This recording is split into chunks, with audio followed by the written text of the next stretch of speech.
Avis vascular centre మన దేశంలోనే the best varicose vein hospital. నమస్తే రమగారు. నమస్తే జయ. రమగారు, ఏదైనా మంచి చందమామ కథ చెప్పుకుందామండి. పూర్వం అట కాంభోజ రాజ్యానికి ఒక రాజుగారు ఉండేవారు. తాళధ్వజుడు ఆయన పేరు. ఆయనకి 3 కుమారులు ఉన్నారు. అయితే వరుసగా వాళ్ళు రెండేళ్ల గ్యాప్తో పిల్లలు. పుష్పకేతుడు, చిత్రభాండు, పింగళుడు 3 అబ్బాయిలు. అయితే ఏమైందట, ఈ పిల్లలు కొంచెం రాజార్హత వచ్చే సమయం వయసు వచ్చేసరికల్లా పిల్లల్ని ఏం చేసేవాళ్ళు, ప్రపంచ యాత్రకు పంపేసేవాళ్ళు. పెద్దవాడు రాజు అవుతాడు, చిన్నవాళ్ళు ఇద్దరు కూడా అతనికి సహాయం చేయాలి. అవును. అందుకని 3 అబ్బాయిలు ఒకళ్ళకొకళ్ళు తోడుంటారని 3 గుర్రాల నుంచి ప్రపంచంలోకి తోలేరు వాళ్ళని. వీళ్ళంతా తిరుగుతూ తిరుగుతూ తిరుగుతూ పుష్పపురం అనేటువంటి ఒక స్త్రీ రాజ్యానికి చేరారు. ఓకే. ఇక్కడ రాణి గారు రాజ్యం, ఆడవాళ్ళదే రాజ్యం. అక్కడ ఎక్కువగా స్త్రీలు ఉంటారు, చిలకవి సైనికులుగా వాళ్ళుగా. మామూలు మగవాళ్ళు ఉన్నారు ఊళ్ళో, లేకపోవటం కాదు, స్త్రీ పురుషద్వేషం కాదు, కానీ ఆడపిల్లలకే రాజ్యం వచ్చే ధోరణి అనమాట. అక్కడ పోయారు. సరే, 3 ఏమనుకున్నారు, ఓ సత్రంలో దిగారు, గుర్రాలు కట్టేశారు. మరి ఆ పూట పడుకుని రెస్ట్ తీసుకుని మర్నాడు పొద్దున ఏమనుకున్నారు, ఎవరి దారిని వాళ్ళం పోదాం, వింతలు విడ్డూరాలు ఎవరి దారిని వాళ్ళు వెళ్ళి చూద్దాం అనుకున్నారు. వీళ్ళు ఏం చేశారు, నగరంలో ఒక పెద్ద ప్లేస్లో ఒక 4 రోడ్ల కూడలిలో ఒక సత్రంలో దిగారు. ఒక కార్నర్లో వీళ్ళు ఉన్నారుగా, మిగిలిన 3 సందులు కనపడుతున్నాయి కదా, ఈ 3 దారుల్లోకి వెళ్దాం అనుకున్నారు. ఎవరి దారిని వాళ్ళు వెళ్ళారు. ఈ 3వ వాడైన పింగళుడు నడుచుకుంటూ వెళ్తున్నాడు. వింతలు విడ్డూరు గుర్రం వేసుకెళ్ళిపోయాడు అనుకో, ఆ గుర్రం పరిగెత్తుకుంటూ పోతుంది, ఏమి చూడలేం. అందుకని మనం ఎక్కడికైనా వెళ్ళినప్పుడు కూడా నడిస్తే ఎక్కువ చూస్తాం మనం. నడిచి వెళ్తున్నాడు. బాగా నడవగా అసలు పెద్ద పెద్ద దారులు ఎంత బాగున్నాయో, రోడ్లు అవి చెట్లు గిట్లు బ్రహ్మాండంగా ఉన్నాయి. ముందుకెళ్తే ఒక చక్కటి భవనం, దాని బయట ఒక అందమైన అమ్మాయి ఫోటో వేళ్లాడేస్తుంది. ఈ కన్యారత్నం పేరు మహారాజరత్నం. ఓహో, రాయబడి ఉంది అక్కడ మహారాజరత్నం. ఈమె కొన్ని సౌమ్య ప్రకారం అంటే కొన్ని గుర్తులు చూపించి ప్రశ్నలు వేస్తుంది. ఎవరైతే ఆ ప్రశ్నలకి సమాధానం చెబుతారో వాళ్ళని వివాహం చేసుకుంటుంది. సమాధానం చెప్పలేని వాళ్ళు మహారాజరత్నం గారి తోటలో పనిచేయాల్సి ఉంటుంది. ఈ పింగళుడికి ఓసారి ముందుకు పోయాడు, మళ్ళీ ఆ పిల్లని చూద్దామనిపించింది. వెనక్కి వచ్చి అమ్మాయిని చూశాడు. ఆ మాత్రం చెప్పలేమా మనం, చాలాని చదువుకున్నాం కదా, మనం వెళ్దామని లోపలికి నేను వస్తానన్నాడు. ప్రశ్నలకు సమాధానాలు చెప్పగలరా అని అడిగారు. చెబుతాను అన్నాడు. లేకపోతే మీకు షరతు తెలుసు కదా, తోటలో పని చేయాల్సి ఉంటుందంటే చేస్తాను అన్నాడు. లోపల తీసుకుపోయారు, ఓ చోట కూర్చోబెట్టారు. చక్కగా షర్బత్తు గిర్బత్తు ఇచ్చారు. బిల్డింగ్ అంతా లోపల చాలా బాగుంది. కూర్చున్నాడు. ఒక పళ్ళెము దాని నిండా చిగురుటాకులు వేసి పట్టుకొచ్చారు. సమాధానం చెప్పండి అని. ఏముంది ప్రశ్న, చిగురాకులు చూసి సమాధానం చెప్పంటారు. నాకు తెలియదు అన్నాడు. అయితే పదండి అని ఆయన బట్టలు విప్పించి ఓ పక్కన పెట్టి మూతక బట్టలు కట్టించి తోటలోకి తీసుకుపోయారు. సరే, ఈ మిగిలిన వాళ్ళిద్దరు కూడా ఎవరి దారిని వాళ్ళు వెళ్ళారా. పెద్ద అబ్బాయి పుష్పకేతుడు ఓ దారిలో వెళ్ళి సాయంకాలం తిరిగి వచ్చాడు. ఏ తమ్ముడు రాలా. ఏమిట్రా ఎవడు రాలేదు అని చిత్రకేతువు తెలివైనవాడు, సాహసి, వాడు బాగా కత్తి తిప్పగలడు. పింగళుడు ఒక రవ్వ చిన్నపిల్లాడు, ఆఖరి తమ్ముడు అంటే ముద్దు ఉంటుంది. ఈ పింగళుడు వెళ్ళిన వైపు చూద్దామని ఆ దారిని వెళ్ళాడు. వెళ్తే బాగా నడవగా మహారాజరత్నం అనే కన్యారత్నం గారిది బిల్డింగ్ కనపడింది. పిల్ల చూస్తే బాగుంది. ముందుకు వెళ్ళిపోయా కనిపించింది. వీడు కానీ ఒకవేళ దీంట్లోకి వెళ్ళాడా, ఏమిట్రా నాయన అని మళ్ళీ వెనక్కి వచ్చాడు. వచ్చి ఆ వాకిట్లో కూర్చున్న వాళ్ళని, బాబు ఎవరైనా నాలాంటి కుర్రాన్ని నా పోలికలో ఉన్న ఒక అబ్బాయిని చూసావంటే, నిన్న వచ్చి లోపలికి పోయినట్టున్నారండి అన్నాడు. నిన్న లోపలికి వచ్చారు, బయటికి రాలేదంటే ఏమిటి అర్థం, తోటలోకి పోయినట్టే వాడు. అంతేగా. సరే, ఇతనికి కూడా వెళ్ళి అదేమిటో చూడాలనిపించింది. కానీ ముందు వెళ్ళిన పింగళుడు ఏం చేశాడు, అమ్మాయిని చూసి 2 సార్లు సరదాపడి గంట కొట్టేశాడు. లోపలికి వస్తానని కాలింగ్ బెల్ నొక్కాడు. ఇతను గంట కొట్ల. ఏమిటండి ఇక్కడ పద్ధతి అని ఆ కూర్చున్నవాడిని అడిగాడు.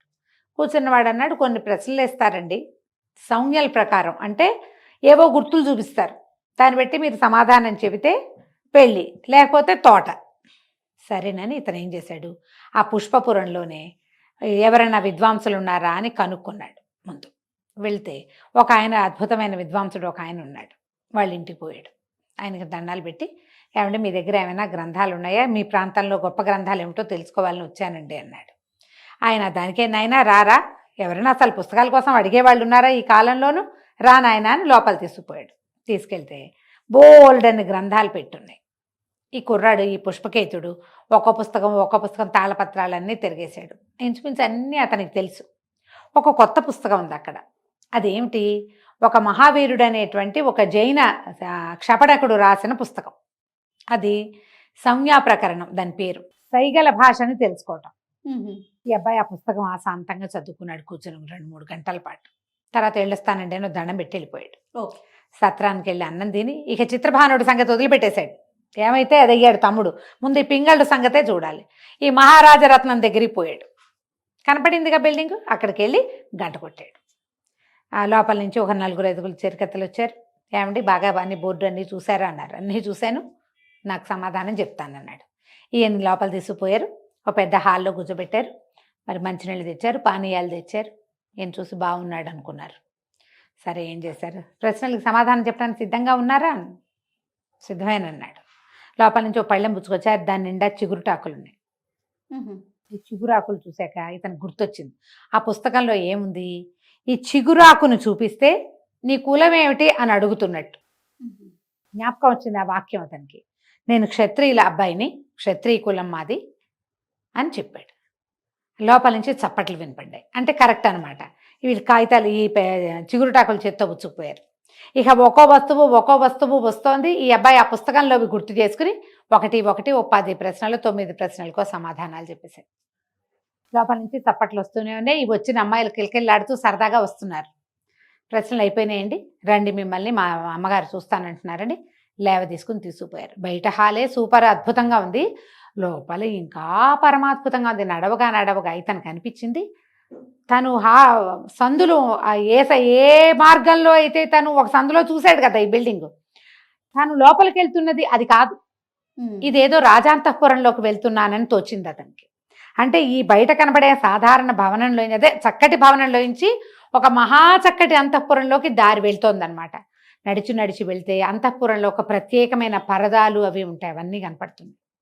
లోపలికి వెళ్ళాక ఇదిగోనండి మా అమ్మగారని చూపించారు. చూస్తే అమ్మాయి పరమాద్భుత సౌందర్యవతి, కానీ బయట తగిలించున్న మహారాజరత్నం కాదు ఇది. అతను తెల్లపోయాడు. అదేమిటి, ఆ చిత్రపటంలో ఉన్న అమ్మాయివి కాదు నువ్వు, మహారాజరత్నం పెళ్లి కోసం కదా ఈ పరీక్షలు. అవును అనేసరికల్లా ఆవిడ పక్కపక్క నవ్వింది. అవును, నేను ఈ రాజ్యానికి రాణిని, రాజమొకట నా పేరు, మహారాజరత్నం నా స్నేహితురాలు. ఆమె ఇంటి నుంచి అంతఃపురానికి లోపల నుంచి దారుంది, బయట ప్రపంచానికి తెలియదు. ఇది మేమిద్దరం ఇక్కడికి వచ్చి కలుసుకుంటాం. నాకు తెలివిగా ఉన్న అబ్బాయిని పెళ్లి చేసుకోవాలని కోరిక, అది కూడా క్షత్రియుడు కావాలి. నేనే గనక ప్రకటన చేస్తే కథ ఇంకోలాగా వెళ్తుంది. అందుకని మహారాజరత్నం పేరుతోటి ఈ బోర్డు పెట్టించాను. ప్రశ్నలు అడిగేవన్నీ నేనే, సమాధానాలు వచ్చేవన్నీ తీసుకునేదంతా నేనే తీసుకుంటాను. నా వివాహం కోసమే ఈ ఏర్పాటు చేశామంటే ఇతను అన్నాడు, మా తమ్ముడు కూడా దీనికి ప్రయత్నం చేశాడు, కానీ అతను ఏమైపోయాడో నాకు తెలియటం లేదు. పింగళుడు వాడి పేరు అనేసరికి ఆవిడ పక్కపక్క, ఓహో నేను వచ్చింది మీ తమ్ముడేనా, కొద్దిగా మీకు అతనికి పోలికలున్నాయి, అయితే అతన్ని మా మహారాజరత్నం ఆల్రెడీ వరించింది, ఆ అబ్బాయి బాగున్నాడు అని అడిగింది, కాబట్టి తోటలో ఉన్నాడు కానీ వివాహం జరిపించేసేద్దాం పర్వాలేదు, ఆమెకి ఈ లెక్కలు లేవు అని చెప్పింది. చెప్పగానే సంతోషించాడు. తమ్ముడిని తీసుకొచ్చారు. ఏరా అంటే ఏరా అనుకున్నారు. తమ్ముడికి నచ్చిన అమ్మాయి రాజకుమార్తె కాదు, మహారాజరత్నం కదా అబ్బాయికి నచ్చింది. సరే మహారాజరత్నంతో పింగళుడికి, రాజమొకటతోటి ఈ పుష్పకేతుడికి వివాహం జరిగిపోయింది. మర్నాడు పొద్దునే పెళ్లి చేసేశారు. వీళ్ళు చిత్రభానుడు ఏమయ్యాడో వీళ్ళు కనుక్కోలే. ఈ సందట్లో ఉన్నారు. వాడే వస్తాడు, వాళ్ళకి అట్లా అలవాటే. ఏ ఊరైనా వెళ్తే ఎక్కడ పడితే అక్కడ తిరిగి వారానికో 10 రోజులకో మళ్ళీ కలుసుకుంటారు వాళ్ళు. వివాహం జరిగింది. 1-2 రోజులు గడిచినాయి. చిత్రభానుడు ఏమయ్యాడు, ఈ చిత్రభానుడు ఒక రోడ్డు పట్టుకుని వెళ్ళాడు. వెళ్తే ఏమైంది, వెళ్ళగా అక్కడ ఒక పెద్ద పెళ్లి పందిరింది, చాలా పెద్దది. అసలు ఎంత గ్రాండ్గా ఉందో, ఎంత వైభవోపేతంగా పెట్టారో అవన్నీ అలంకారాలు. ఈతనికి అది నచ్చింది. ఇలాంటి అలంకారాలు మన ఊళ్ళో లేవు. ఆర్కిటెక్చర్ అవి సరదా ఉన్నవాడు, డిజైనింగ్ సరదా ఉన్నవాడు అనమాట. ఈ వ్యవహారం అంతా లోపలికి వెళ్ళి చూద్దామని అక్కడ అందరూ ఆహ్వానితులే. పెళ్ళిళ్ళకి వేరే బయట వాళ్ళు వెళ్ళకూడదు, అలాంటివి ఏం లేవు. ఆహ్వానితులతో పాటు ఇతను కూడా అక్కడ పన్నీరు జల్లించుకుని, ఆ పువ్వులు ఏవో ఇస్తే పువ్వుల దండ మెళ్ళో వేయించుకుని, ఏదో తినడానికి పెడితే అది కాస్త తిని లోపలికి వెళ్ళి కూర్చుంటే అది ఎవరిది పెళ్ళి, ఒక కోటీశ్వరుడికి సుగుణ అని అందాల రాసి ఒక కూతురు. ఈ పిల్లకి పెళ్లి నిశ్చయమైంది. ఈ పెళ్లి నిశ్చయమైంది ఎవరితోటి, ఇక్కడి నుంచి కనీసం ఒక 6 నెలల పాటు ప్రయాణం చేసి రావాల్సిన ఇంకో ద్వీపం, సింహళ ద్వీప నివాసి అయిన ఒక కోటీశ్వరుడి కుమారుడితోటి.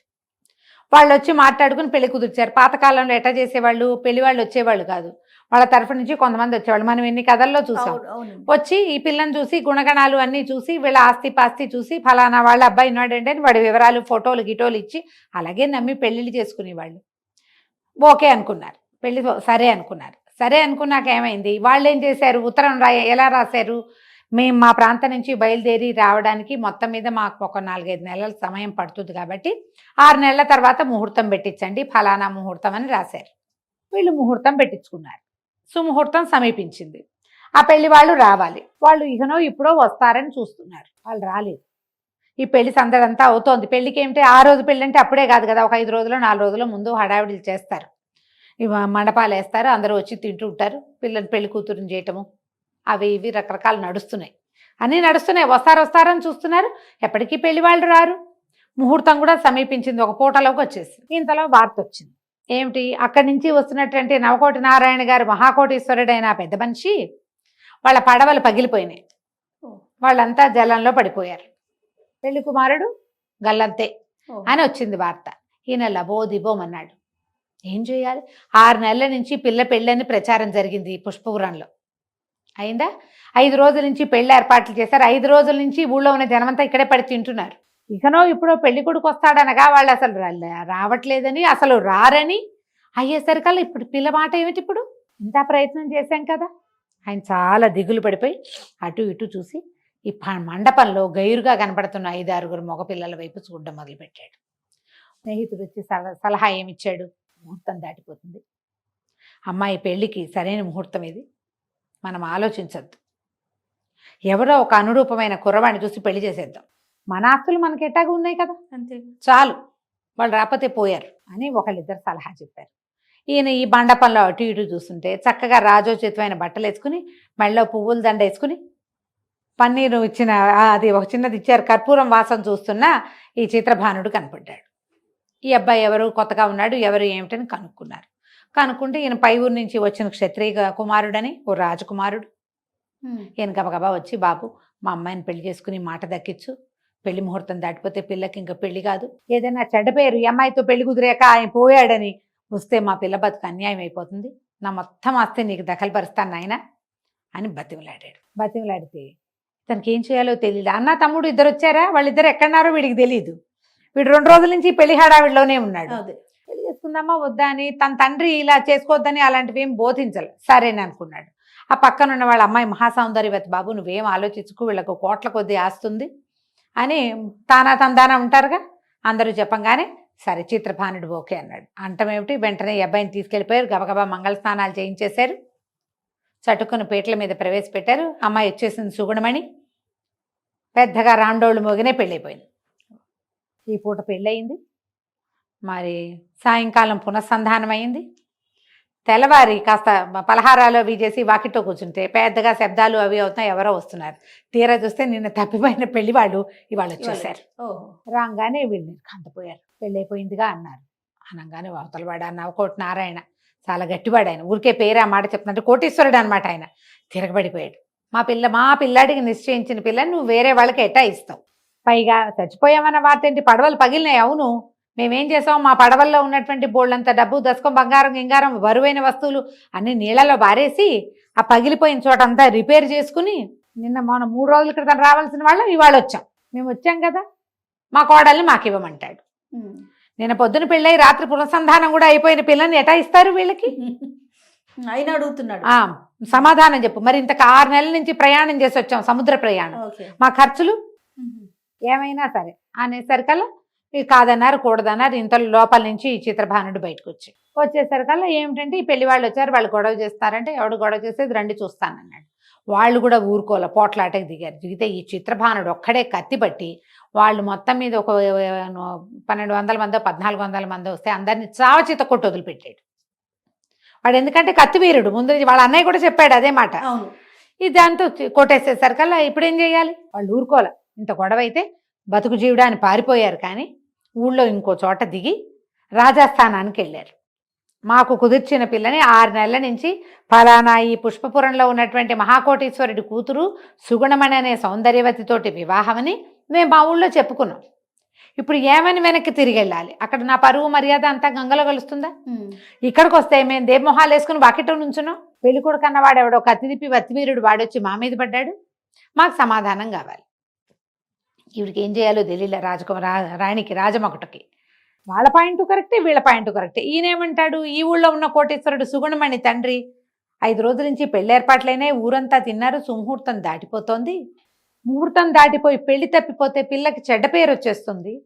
నేను ఇంత ప్రయత్నం చేశాను, అందుకని పందిట్లో ఉన్న ఒక పెళ్లి కొడుకుని సెలెక్ట్ చేసుకుని పెళ్లి చేసేసాము, పునఃసంధానం కూడా చేసేసాం. కన్యాదానం చేసేసిన పిల్లకి మారుమని ఎట్లా చేయను నేను? మా కోడలు మాకు ఇవ్వమంటున్నాడు, నేను ఎట్లా ఇస్తాను? సరే ఈవిడే ఈ అమ్మాయి రాజమొకటి ఆ పూటంతా అటు ఇటు తిరిగి సాయంకాలం భర్తను కేకేసి 2 రోజులైంది, 3 రోజులు పెళ్ళి అంతే.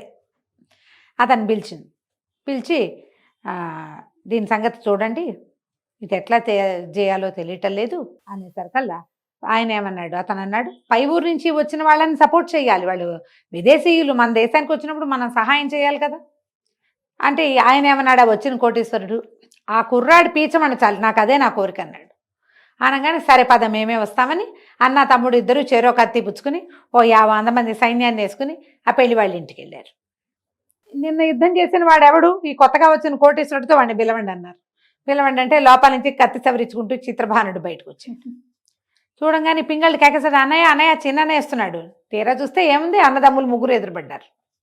ఇదేంట్రా నాయన అంటే, నేను ఈ పెళ్లికి వచ్చాను, వీళ్ళేమో ఇట్లా పెళ్ళయింది, ఇప్పుడు వివాహం అయిపోయాక పెళ్ళైపోయిన పిల్లని ఇవ్వమంటున్నారు వీళ్ళు, నా భార్యను రక్షించుకోవడం నా విధి, అందుకని నేను రక్షణకు పూనుకున్నా అనగానే ఇక రాజుగారు వెంటనే సర్దుకుని, అంటే రాణిగారి భర్త పెద్ద అబ్బాయి పుష్పకేతు సర్దుకుని ఆ అవతల దేశం నుంచి వచ్చిన కోటీశ్వరిని కూర్చోబెట్టి మాట్లాడించి, మీ ఖర్చులన్నీ ఇప్పిస్తాను, ఈ ఊరు నుంచే ఒక సౌందర్యవతి అయిన పిల్లని ఇచ్చి మీ వాడికి పెళ్లి చేయిస్తాం, ఈ ఊరు పిల్లే కాబట్టి పేర్లు ఎవరికి తెలుసు అని చెప్పి ఇంకో కోటీశ్వర్లు ఎవరిళ్లలో ఆడపిల్లలు ఉన్నారో ఎంక్వైరీ చేసి ఓ పిల్లనిచ్చి పెళ్లి చేయించి ఆ పిల్లతో సహా వీళ్ళ ఖర్చులు వీళ్ళతోటి ఇప్పించి ఈ తమ్ముడు మామగారితోటి పంపించారు. తర్వాత చక్కగా 3 అబ్బాయిలు ఈ స్త్రీ రాజ్యంలోనే చాలా రోజులు సుఖంగా ఉన్నారు. తర్వాత చిన్నవాళ్ళిద్దరు వాళ్ళ భార్యలను తీసుకుని సొంత ఊరు వెళ్ళారు.